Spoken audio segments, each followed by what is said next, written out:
गरीब सुअर के साथ जिसका बच्चा सो रहा है, जो बकरी के साथ जिस दलित का बच्चा सो रहा है, उसको भगवान रामलला से क्या मतलब है? जिस सनातन धर्म में आपने उनको अछूत मान के रखा, 70 साल की आज़ादी के बाद भी, आज तक 70 साल के आरक्षण के बाद भी उनको रोजगार नहीं मिला। रामलला के आप प्राण प्रतिष्ठा कर रहे हैं। उस दिन इस देश में जो SC ST का बैकलॉग है, जो अति पिछड़ों का बैकलॉग है, उस बैकलॉग के बहाली अनाउंस कीजिए, तब हम मानेंगे कि आप सच्चे राम भक्त हैं।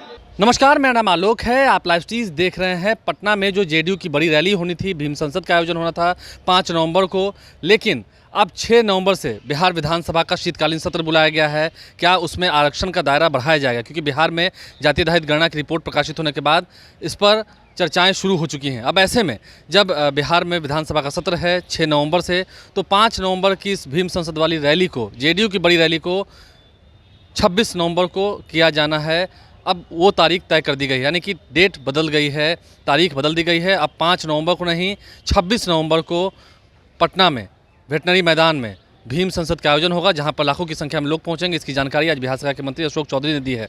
देखिए, हम आपको तस्वीर दिखा रहे हैं। बिहार सरकार के मंत्री अशोक चौधरी, सुनील कुमार, रत्नेश सदा, सभी जितने मंत्री हैं वे मौजूद थे। उन सभी ने इसकी जानकारी दी है। साथ ही साथ बिहार सरकार के मंत्री अशोक चौधरी ने आज मोदी सरकार पर भड़कते हुए ये कह दिया है कि जब सिलेंडर के दाम बढ़ गए हैं, महंगाई इतनी बढ़ गई है, बेरोजगार इतने लोग घूम रहे हैं, बेरोजगारी का आलम है, तो ऐसे में राम मंदिर से क्या मतलब है उन लोगों को जो गरीब हैं, दलित हैं, पिछड़े हैं, जिनकी झुग्गी झोपड़ियों में खाने को रोटी नहीं है, सिलेंडर के दाम इतने बढ़ चुके हैं, जिनके घर में ठीक से चूल्हा नहीं जल पा रहा है, उन्हें राम मंदिर से क्या मतलब है? अशोक चौधरी का आज तड़कता फड़कता बयान देखिए।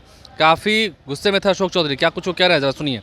नहीं, अगर इंडिया के जगह पर भारत बोलना है तो देश के प्रधानमंत्री को हिम्मत दिखाना चाहिए और पार्लियामेंट में स्पेशल ला करके बिल लाना चाहिए कि अब इंडिया नहीं भारत होगा। ये अपने बैकडोर से NCERT और फलना से क्या करवाते हैं? NCERT को क्या है? NCERT को क्या राइट है कि इस देश का इंडिया हो, भारत हो? इंडिया इंग्लिश में बोलते हैं, भारत हिंदी में बोलते हैं। इसमें क्या बिदंगड़ा खड़ा करना है? क्योंकि एक गठबंधन बन गया, इसके लिए आप पूरे देश का नाम बदलना चाहते हैं? इस देश का ये जरूरत है ना कि ये जो रहर का दाल 55 रुपया से 185 रुपया हो गया, देश ये चाहता है कि कैसे 100 रुपया से नीचे आए। 50 रुपया 500 रुपया पर जो आप सिलेंडर लेके घूमते थे सर के ऊपर, और आज 1100 रुपया सिलेंडर हो गया।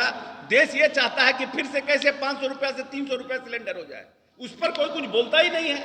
इंडिया, भारत, 22 जनवरी को राम मंदिर के दिन, जिस दिन आप राम मंदिर का कि रामलला के आप प्राण प्रतिष्ठा कर रहे हैं, उस दिन इस देश में जो SC ST का बैकलॉग है, जो अति पिछड़ों का बैकलॉग है, उस बैकलॉग के बहाली अनाउंस कीजिए, तब हम मानेंगे कि आप सच्चे राम भक्त हैं।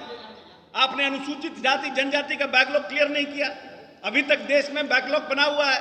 आप बेरोजगारी के लिए उसी दिन रोजगार का मेला भी लगाइए पूरे प्रदेश में कि हम बेरोजगारी के दिन, जिस दिन रामलला की मूर्ति का निर्माण हो रहा है, उस दिन हम रोजगार मेला भी लगाएंगे। उस दिन आप महंगाई के लिए कटौती करने के लिए उस दिन भी करिए, तब ये कॉम्पैक्ट आपका ये कॉम्बिनेशन होगा। एक तरफ धर्म, एक तरफ रोजगार, एक तरफ महंगाई, तब माना जाएगा कि भारतीय जनता पार्टी इस देश के लिए लड़ रही है।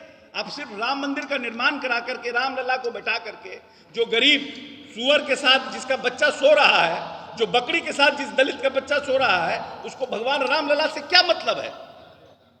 जिस सनातन धर्म में आपने उनको अछूत मान के रखा, 70 साल की आज़ादी के बाद भी, आज तक 70 साल के आरक्षण के बाद भी उनको रोजगार नहीं मिला, और आप आउटसोर्स करके सब रोजगार को बांट दे रहे हैं, उसको क्या फर्क पड़ता है इससे? तो इस वीडियो के माध्यम से हमने आपको जानकारी भी दी है कि भीम संसद का आयोजन, यानी कि पटना में जो JDU की रैली होनी है, उसकी तारीख बदल गई है। 26 नवंबर को होनी है JDU की रैली। और अशोक चौधरी ने गुस्साते हुए नरेंद्र मोदी पर कैसे निशाना साधा आपने सुना है। हमारे चैनल को सब्सक्राइब कर लें, साथ साथ फेसबुक पेज भी लाइक करें। धन्यवाद।